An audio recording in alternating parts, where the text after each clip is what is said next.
Hi, morning സ്റ്റോറീസിലേക്ക് ഒരിക്കൽ കൂടി എല്ലാവർക്കും സ്വാഗതം. മനസാന്നിധ്യം എന്നാണ് നമ്മുടെ ഇന്നത്തെ കഥയുടെ പേര്. ഒരിക്കൽ ഒരു കുട്ടി ഒരു കുട്ട മുട്ടയുമായി സൈക്കിളിൽ പോവുകയായിരുന്നു. പെട്ടെന്ന് ഒരു കല്ലിൽ തട്ടി ആ കുട്ടി നിലത്ത് വീണു. കുട്ടയിലുണ്ടായിരുന്ന മുട്ടകളെല്ലാം പൊട്ടുകയും ചെയ്തു. അവിടെ വലിയൊരു ആൾക്കൂട്ടം തടിച്ചുകൂടി. കാഴ്ചക്കാർക്ക് വിവിധ അഭിപ്രായങ്ങളായിരുന്നു. മുട്ട കൊണ്ടുപോകുമ്പോൾ ശ്രദ്ധിക്കണ്ടേ, നിന്റെ അശ്രദ്ധയാണ് ഇതിന് കാരണം, സൈക്കിൾ ഓടിക്കാൻ അറിയില്ലെങ്കിൽ ഓടിക്കരുത് എന്നിങ്ങനെ പല പല അഭിപ്രായങ്ങൾ കൊണ്ട് അവനെ അവർ പരിഹസിച്ചു. ആ സമയത്ത് ഒരു വൃദ്ധൻ അങ്ങോട്ട് കടന്നു വന്നു.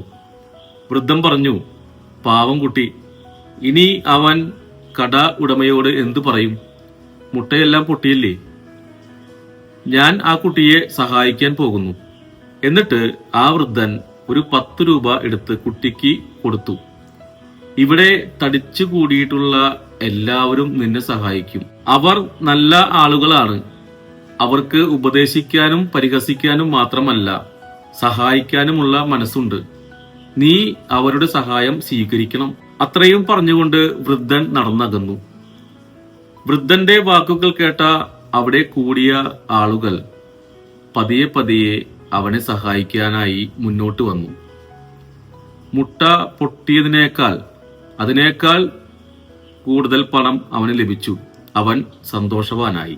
എല്ലാം കഴിഞ്ഞപ്പോൾ കണ്ടുനിന്നവരിൽ ഒരാൾ ആ കുട്ടിയോട് ചോദിച്ചു, ആ വൃദ്ധൻ അങ്ങനെ പ്രവർത്തിച്ചില്ലായിരുന്നെങ്കിൽ നിന്റെ കടയുടമ നിന്നെ ശകാരിക്കില്ലേ? അയാൾ നിന്നെ ജോലിയിൽ നിന്നും പുറത്താക്കില്ലേ? അപ്പോൾ ആ കുട്ടി പറഞ്ഞു, എന്റെ കടയുടമ തന്നെയാണ് ആ വൃദ്ധൻ. ഇതാണ് നമ്മുടെ ഇന്നത്തെ കഥ.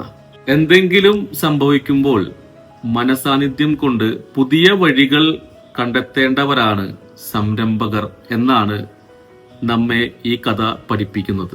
വാക്കുകളേക്കാൾ പ്രവൃത്തികളാണ് മറ്റുള്ളവരെ സ്വാധീനിക്കുന്നത്. വൃദ്ധൻ അങ്ങനെ പ്രവർത്തിച്ചതുകൊണ്ടാണ് മറ്റുള്ളവർക്കും അതൊരു പ്രേരണ ആയി മാറിയത് എന്ന് ഓർമ്മിപ്പിച്ചുകൊണ്ട് നാളെ പുതിയൊരു കഥയുമായി നമുക്ക് കാണാം. Okay, by.